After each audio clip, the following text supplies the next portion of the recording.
Alright, we'll try another caller for this break and then we move on, mga kaibigan, to playing songs. Hello? Hello po. Sino po sila? Noe po. Ano pangalan? Noe. Ano po? Noe. Chloe. May radyong bukas? Wala po. Bakit may echo? Ay, ito na po, naglalakad po. Makaupo na po ako po. Ha? Wala po, nandito po kasi ako sa labas. Okay. Sosyal, pwedeng ilabas yung telepono.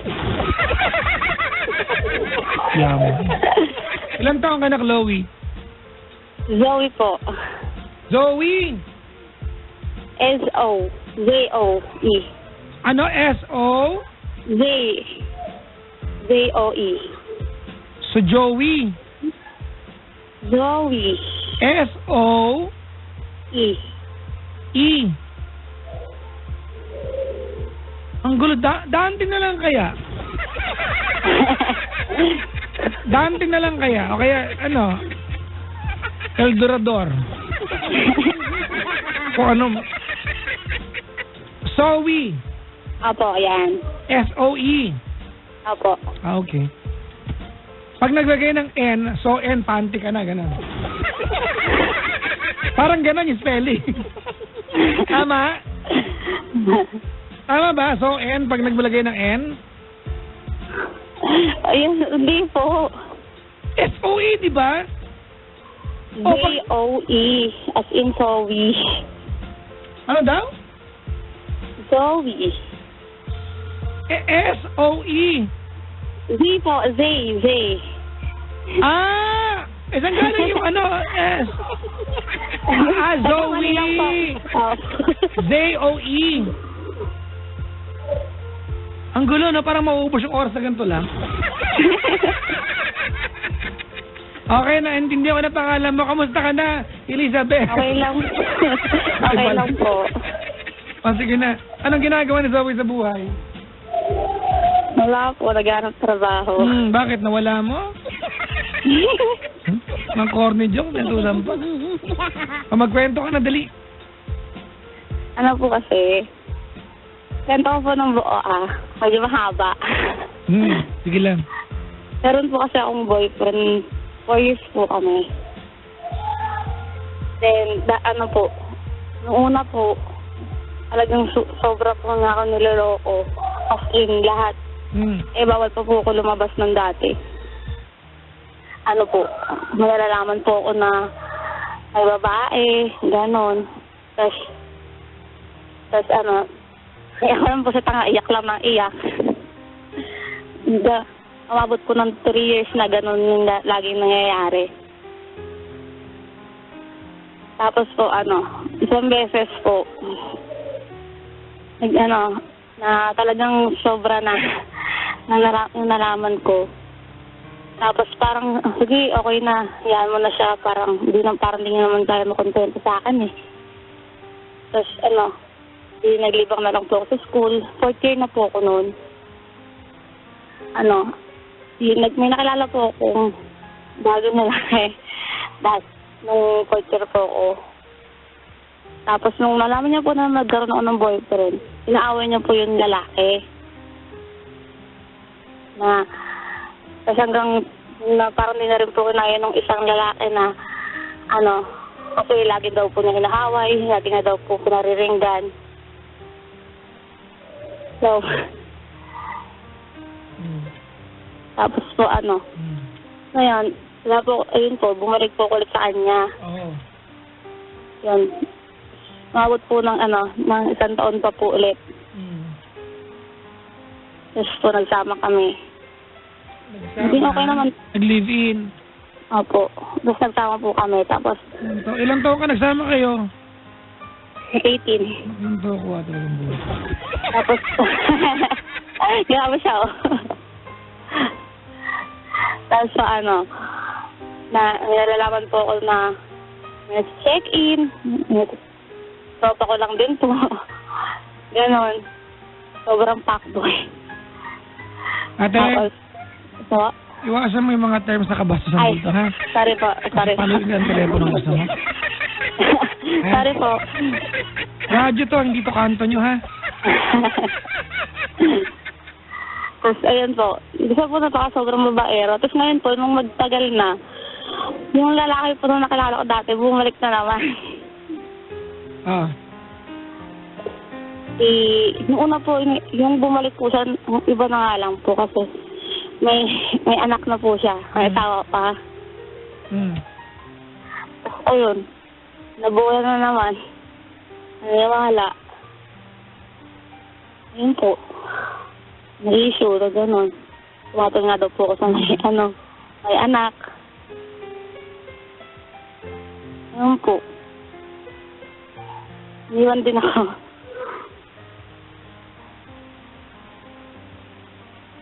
Hello. Ika lang, may padala ng picture sa akin. Tuloy mo lang.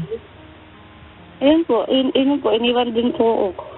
Tapos ngayon po, yung boyfriend ko na naka-live-in ko, hindi ko na po talaga siya binabalikan. Talagang hindi na po, sobra na po yung, sabi niya nagbago nga daw po siya, ganyan-ganyan. Tapos, yung time na talagang ayoko na, saka po siya naghahabol sa akin ng bongga. Ayun po. Kung kailan naman po kasi parang nagsawa na ako, bakit bigla naman gano'n? Ba't hindi na lang dati?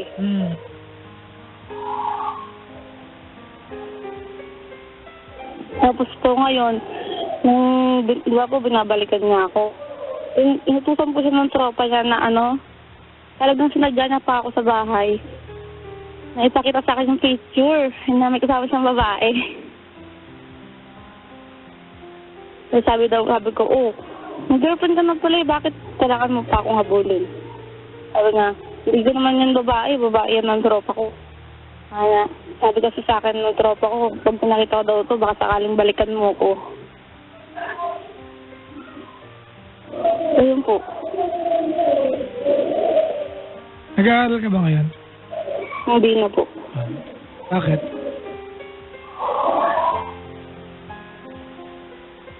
Hindi kayo mag-aaral ulit? Gusto po magtrabaho na lang. May trabaho ka ngayon? Naghahanap na po. Mag-aaral ka na lang. Hindi mo kailangan makasok sa school, ate. Mag-aaral ka lang na respeto sa sarili.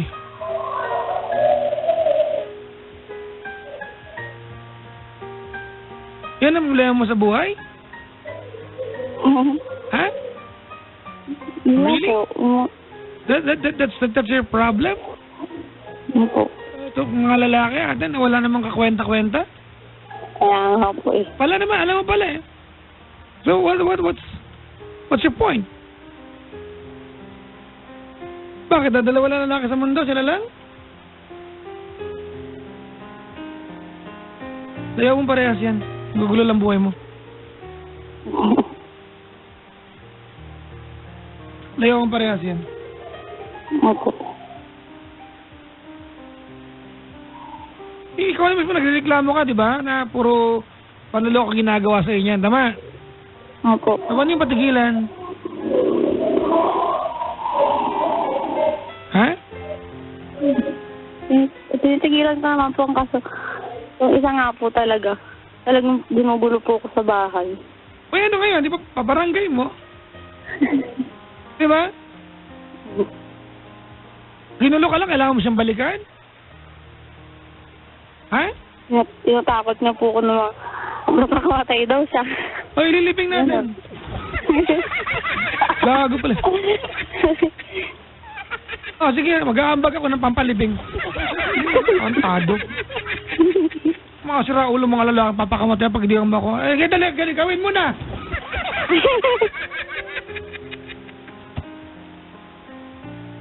Papoto ka sa mga lalaking ganyan. Ha? Po. Ate, ilang taon ka na? 19 na po. 19. If you keep on doing what you're doing right now, disregarding ate, yung pagiging babae mo at pagkatao mo, I can only imagine kung anong buhay mo 10 years from now. Kaya,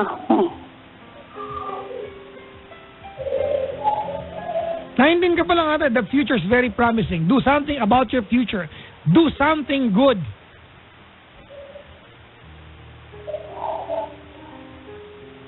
Pangilan ka sa magkakapatid? Pangalawa po. Pangalawa? Opo. Ilan kayo magkakapatid? 3 po. Anong halimbawa binibigay mo sa kapatid mo na sa kasunod mo? Po? Anong magandang halimbawa binibigay mo? Wala po. Hindi ko maintindihan, no? May mga kabataan kayo, meron kayong kapal ng mukha, lakas ng loob na magdesisyon na magsama, ala kayo mga trabaho, mga pisti kayo. Di ba? Ang magsusuporta sa inyo mga magulang ninyo, mga tarantadong anak.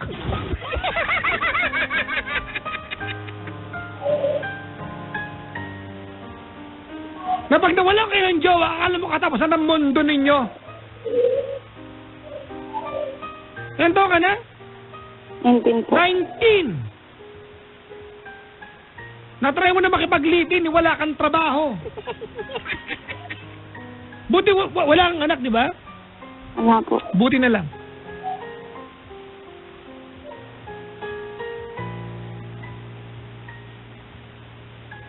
Minsan mga kaibigan, napupusit ako makarinig ng mga anak na pag binabawalan na magulang lumabas ng bahay, di ba, na tumino, ang payo ng tumino, wag jowa ng jowa, wag kaliwat kanan, yung magulang pa yung mukhang KJ. Pag sumabit kayo, tatakbo kayo sa magulang ninyo, yak-yak kayo doon. Kumang tawan natin. Baka puntahan kita ngayon, sa raspe, sampalin lang kita. Magising ka lang.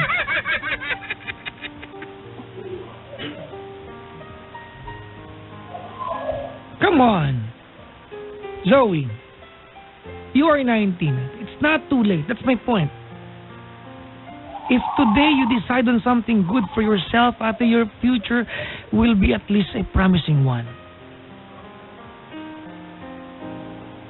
Whatever you do right now, ate, it's going to affect who you are 5 years, 10 years down the line. Kontento ka ba sa buhay mo ngayon? Bilang babae, hindi bilang partner kung kanino man na. Bilang babae, kontento ka ba? Hindi po. Yung totoo. Hindi po. Yan ba ang gusto mo 5 years from now? Ganyan ka pa rin? Yun nga po yung sinasabi ko. Kung talagang gusto. Layo may mga lalaking nagpapahirap sa'yo. You are a girl, a woman, ate. And you are very powerful. Do something about yourself. Please.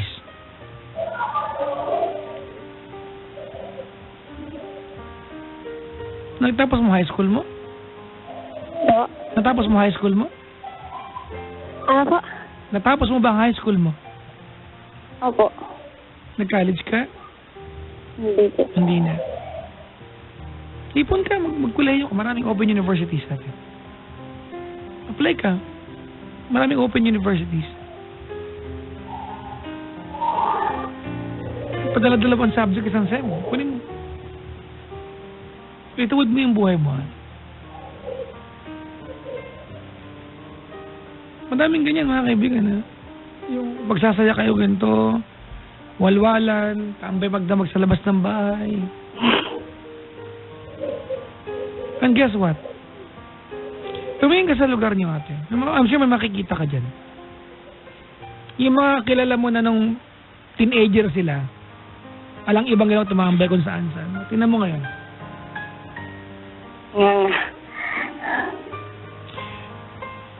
Not for anything else, mga kaibigan. I mean, we define success in different ways. We define success, mga kaibigan, in different manners. Diba? It's not always about money, but sometimes, mga kaibigan, trying to do good for yourself will bring you to the perfect, or maybe not perfect, but the right person to be with sa mahabang panahon. Naniniwala ako, Zoe, that you attract the people or the person that you are. Naniniwala ako dyan.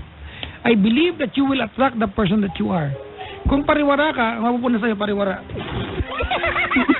Kung may pangarap pa sa buhay, ate, ang mga tagpamang tao may pangarap sa buhay. Believe me, mga kaibigan, totoo yan. You attract the person that you are. Diba nagkajawa ka ng manyak, tama? Alam mo, di ba nagkajawa ka ng manyak kung sino check-in? Tama, mali? Tama? Opo. Alam mo ba't ka nagkajawa ng manyak?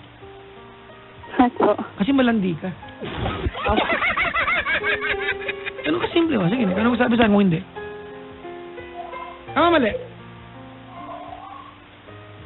Ayaw mo aminin, ha? Bago ka na, be. Po. Magbago ka na. Ituwid mo na yung buhay mo, Ning. Kaya nga po. Ituwid mo na yung buhay mo.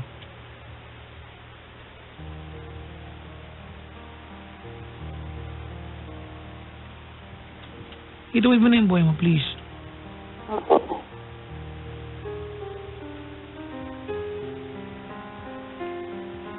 Layo mo na silang dalawa. Hindi lang dadalawang babae sa hindi lang naman dadalawang lalaki sa mundo. Dai pa.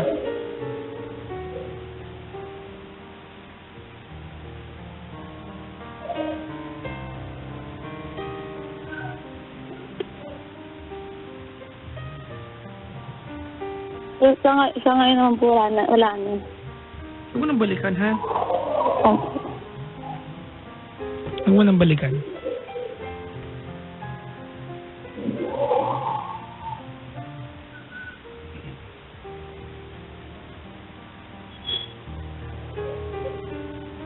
Okay? Opo.